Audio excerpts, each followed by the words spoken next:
Olá, professores, estudantes, profissionais de saúde. Sejam bem-vindos à primeira videoaula da Semana Nacional da Pessoa com Deficiência Intelectual e Múltipla 2020, cujo tema desse ano é Protagonismo empodera e concretiza a inclusão social. Prazer, meu nome é Gabriel de Oliveira Monice, sou psicólogo, me formei em 2019 pela Unify. Atualmente atuo na área clínica e sou psicólogo da PAI de Espírito Santo do Pinhal, onde atuo com os alunos e usuários com deficiência intelectual e múltipla, tanto na área de saúde, educação e o serviço de proteção, que é o Centro-Dia.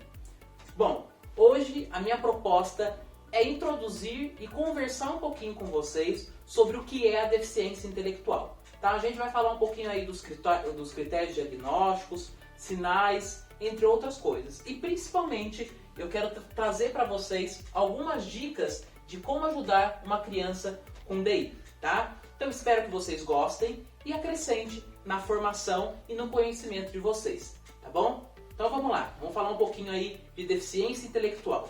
Então o que é deficiência intelectual? Então, o chamado DI, né, podemos chamar de DI, é um transtorno do desenvolvimento que inclui aí vários déficits funcionais. Esses déficits funcionais eu vou falar para vocês aí no decorrer dos slides, tá?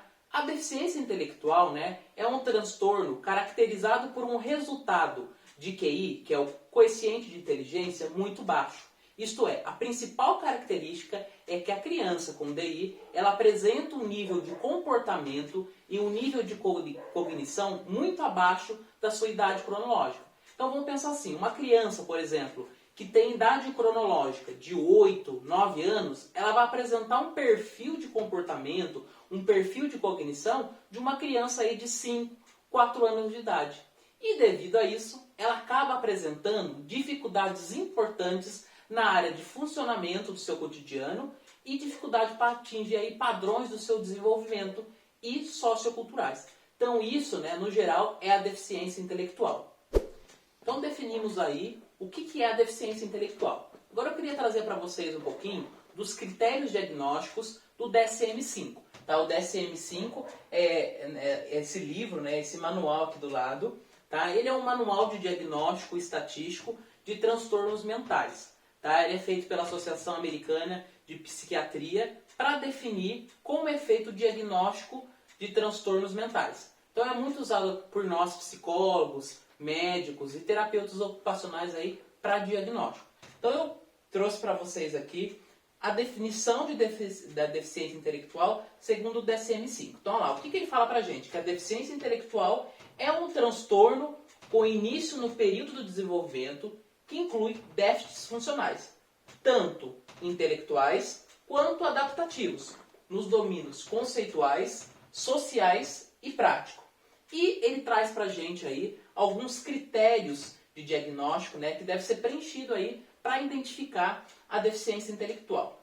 Certo? Então, a primeira coisa que ele nos traz aí é que é um déficit que deve apresentar déficit em funções intelectuais como raciocínio, solução de problema, planejamento, pensamento abstrato, juízo, aprendizagem acadêmica e aprendizagem pela experiência confirmados tanto pela avaliação clínica, tanto por testes de inteligências padronizados e individualizados. Tá? Esse é o primeiro critério de diagnóstico da DSM-5 para a deficiência intelectual. O segundo critério aí que deve apresentar é um déficit em função adaptativas, que resultam em fracasso para atingir padrões de desenvolvimento e socioculturais em relação à dependência pessoal e responsabilidade social, sem apoio continuado. Os déficits de adaptação limitam o funcionamento em um ou mais atividades diárias, né? Ela vai apresentar dificuldades em afazeres diários, como na comunicação, participação social e na vida independente, em múltiplos ambientes, como em casa, na escola e no local de trabalho e na comunidade. Tá? E o início do déficit intelectuais e adaptativos durante o período de desenvolvimento. Então, para a gente fechar um diagnóstico aí de DI, ele deve acontecer antes dos 18 anos. E quanto mais cedo a gente diagnosticar essa criança com deficiência intelectual, mais cedo se inicia uma estimulação e mais ganhos no desenvolvimento essa criança vai ter, tá bom? Então eu trouxe para vocês aí um pouquinho dos critérios de diagnóstico do DSM-5. Então, como a gente viu até agora, né, a pessoa com deficiência intelectual, ela vai apresentar aí dificuldade no desenvolvimento, na comunicação, na socialização e no cuidado pessoal, tá? E na sua independência de modo geral. Então agora eu queria trazer para vocês alguns sinais indicativos da deficiência intelectual, certo? Então assim, a deficiência intelectual, ela restringe bastante as capacidades conceituais da criança.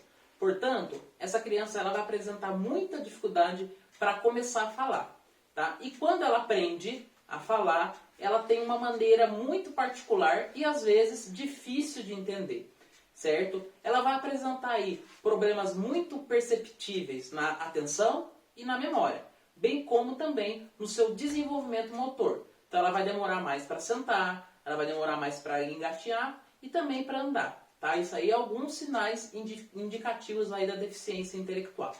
Ela vai apresentar dificuldades para aprender a seguir regras sociais, tá? Então, geralmente ela pode ser crianças muito desinibidas ou inadequadas. Então, ela vai apresentar dificuldades para resolver problemas, principalmente quando são pouco familiares. Ela pode vir apresentar atraso no desenvolvimento de habilidades no autocuidado. Então, vai ser uma criança aí que vai ter dificuldade para ir no banheiro sozinho, tá? Para preparar algum lanche pequeno sozinho, tá? Ela vai ter aí dificuldade para escolher roupas, tá? Para vestir sozinho, tá? Então isso aí são alguns sinais indicativos da deficiência intelectual. Agora eu quero trazer para vocês um pouco com relação ao nível de gravidade para a deficiência intelectual, também seguindo aí os critérios do DSM-5. Então a gente pode classificar aí a deficiência intelectual em 4 níveis, né? Leve, moderada, grave e profunda, tá? A gente vai levar em consideração aí o resultado de testes de QI, tá? Que é o coeficiente de inteligência, e a capacidade funcional da pessoa, tá? Dessa criança. Então assim, quanto menor a capacidade intelectual, tá? Quanto menor o desempenho dessa pessoa, dessa criança, em atividades acadêmicas ou que exijam planejamento e criatividade, bem como quanto maior as dificuldades de adaptação social e em domínios práticos, como alimentar, ela vai apresentar aí quanto mais dificuldade para alimentar sozinha, maior dificuldade para vestir-se, né, maior dificuldade para cuidados de higiene e menor a sua independência no dia a dia, mais severo será a sua deficiência intelectual, certo? Vamos lá, então falando agora um pouco para vocês sobre comorbidades associadas ao DI. Então assim, grande parte das pessoas com deficiência intelectual, ela pode apresentar outras comorbidades associadas, como a paralisia cerebral, epilepsia, tá? Algumas síndromes genéticas como a síndrome de Down ou a síndrome velocardiofascial, entre outros, né? Pode apresentar também transtorno do desenvolvimento, como o TEA, o TDAH, entre outros transtornos também. Então assim, uma coisa pode estar associada a outra ou não. Tá? Ela pode vir apresentar uma síndrome de Down, ela pode vir apresentar um TEA, ou não, tá? Não necessariamente. Gente, vamos trazer agora um pouquinho para vocês as causas da deficiência intelectual, tá? Antes de falar aí um pouquinho das causas, eu queria deixar claro para vocês que boa parte da deficiência intelectual, né, ela não tem uma origem clara. E ainda é muito estudado, muitas pesquisas ainda são feitas com relação às causas da deficiência intelectual, tá? Então assim, vou trazer para vocês aí algumas causas do DI, tá? Então existe aí uma grande variedade de quadros médicos e ambientais que pode causar a deficiência intelectual. Alguns deles são genéticos, tá? Tem aí distúrbios hereditários, tá? Anomalias cromossômicas como a síndrome de Down, então pode causar aí a deficiência intelectual.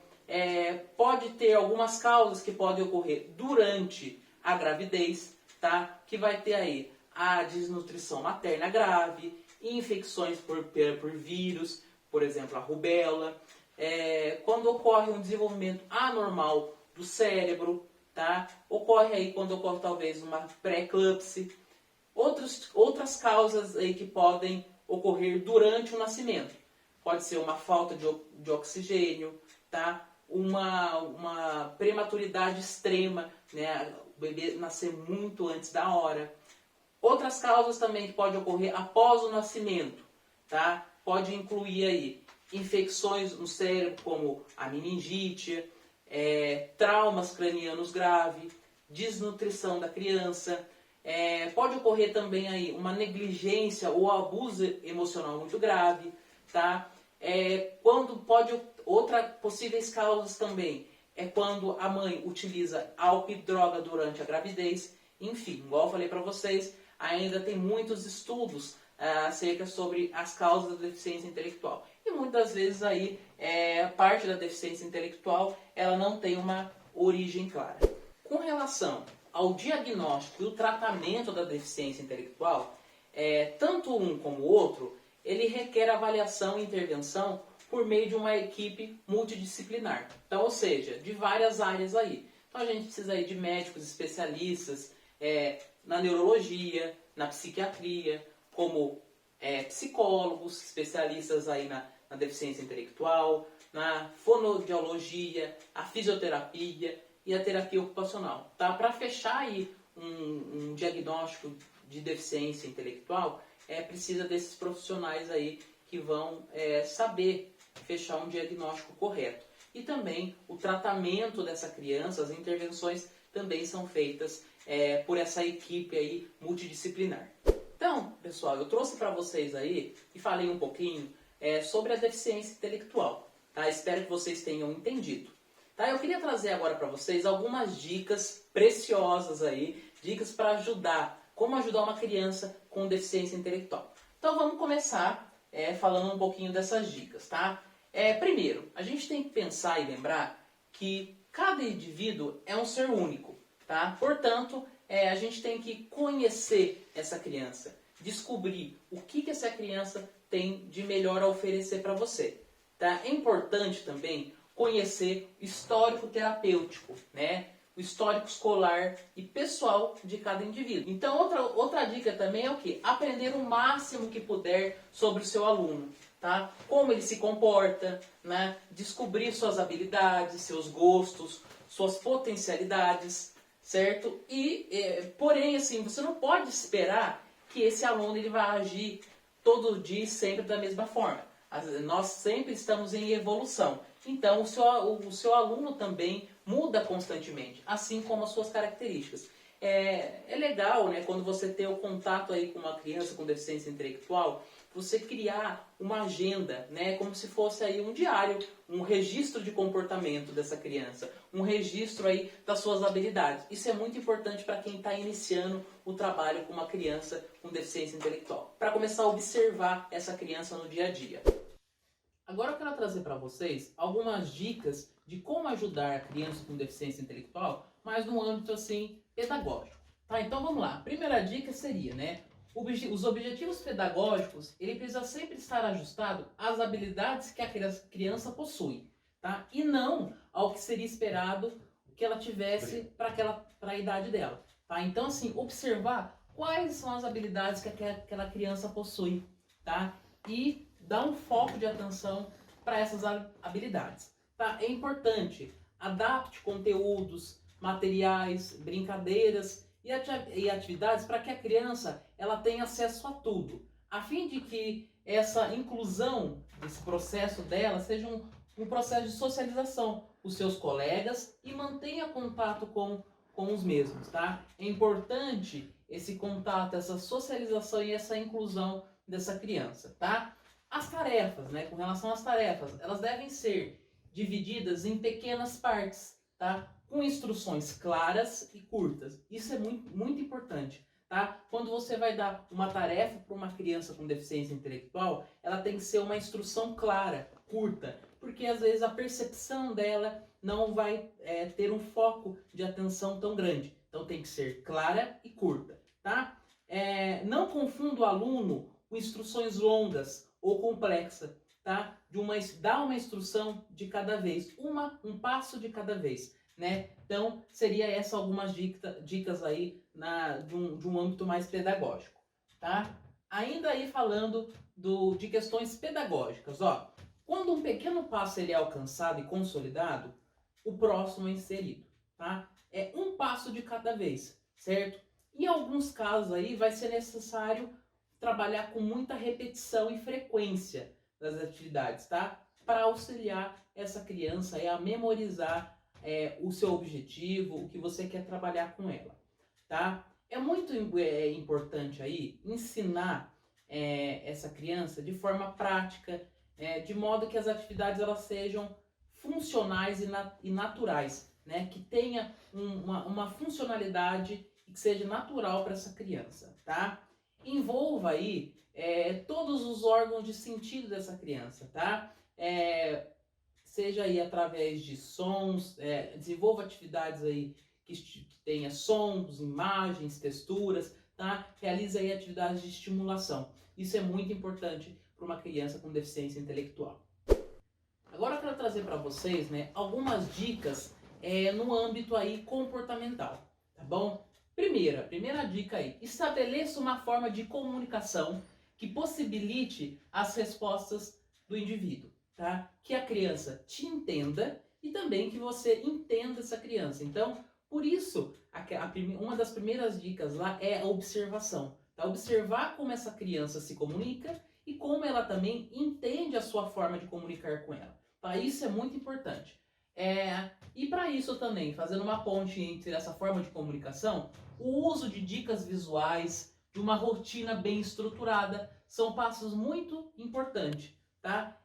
Usar pranchas, né? Dicas aí que ela consiga perceber, dicas visuais. Uma outra dica importante também é montar aí cartazes com figuras de passo a passo da criança, como ela deve se comportar nos diversos momentos aí da escola. Então, assim, de que maneira ela deve participar de tal atividade, né? Como que ela pode pedir ajuda, né? Que o momento que ela tem que esperar ou que momento ela tem que ter mais paciência, né? Como ela deve agir durante o seu dia a dia. Isso aí, usar também dicas visuais, isso vai ajudar a criança a se comunicar, tá bom? E como que ela deve participar aí, como ela deve se comportar nas atividades do seu dia a dia aí. De novo, né? Deixe claro quais são os comportamentos que você espera daquela criança.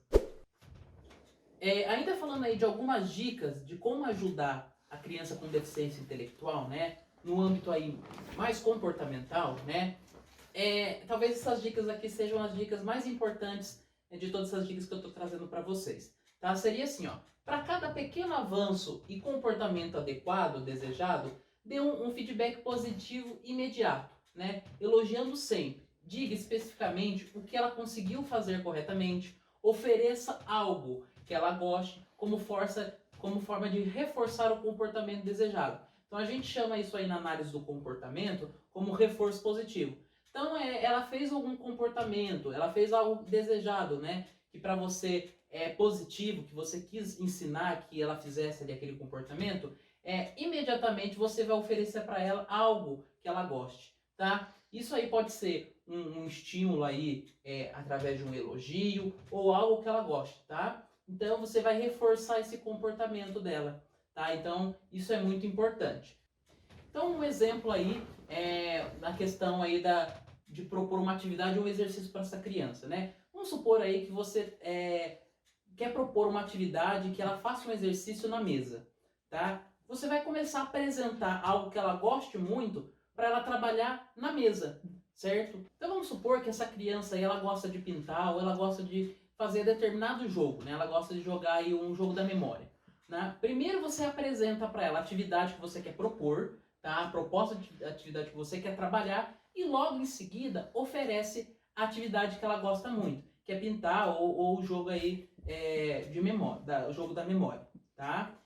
Um outro exemplo, né? Você quer trabalhar com essa criança que ela comece a desenvolver atividades numa mesa, tá? Porque essa é uma atividade funcional, que ela aprenda a se alimentar ou fazer atividades da mesa, né? É importante você reforçando e apresentando para ela atividades que ela goste só naquele local, naquele ambiente, né? Que seria na mesa, para que ela gradativamente aprenda que o que ela gosta de fazer, o que ela gosta de brincar, ela tem que fazer na mesa, tá? Então isso aí a gente chama aí de reforço positivo, né? Um exemplo aí de reforço positivo dentro da análise do comportamento.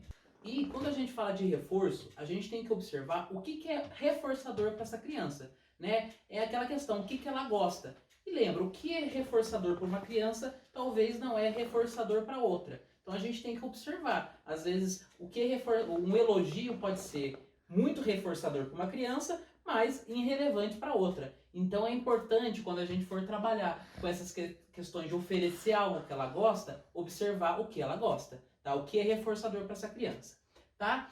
E como última dica aí, né, talvez seja uma das dicas mais importantes, é manter o diálogo com os pais e trabalhar em conjunto. Isso é importantíssimo, tá? Explique para os seus pais, né? Explique para os pais dessa criança quais são os objetivos e as habilidades que você está trabalhando com essa criança, né? Para que essas habilidades, esses objetivos, eles também sejam explorados quando ela estiver na casa dela. Então, né, explique para esses pais quais são os objetivos e habilidades a serem explorados, para que eles continuem trabalhando com esse filho na sua casa. Então, esse diálogo é muito importante. Tá, gente? Eu trouxe para vocês algumas dicas práticas aí, e eu espero que essas dicas ajudem no seu trabalho, né, no seu dia a dia com uma criança com deficiência intelectual e na sua aprendizagem, tá bom? Então eu finalizo agradecendo pela sua atenção, tá? Eu espero que de alguma forma eu tenha acrescentado na sua formação, no seu conhecimento, e que essas dicas, né, essa introdução da deficiência intelectual ajude no seu dia a dia, né, na sua formação. Tá? Todo esse material, os slides, né, eu vou disponibilizar para vocês por e-mail, tá? Tanto os slides, tanto outros artigos que falam sobre a deficiência intelectual, tá? Então, fiquem tranquilos que será enviado para vocês no e-mail, tá? Agradeço pela participação de estar com vocês aí, a participar dessa Semana Nacional da Pessoa com Deficiência Intelectual. Espero que vocês tenham gostado e qualquer dúvida, estou à disposição. Tá bom? Muito obrigado!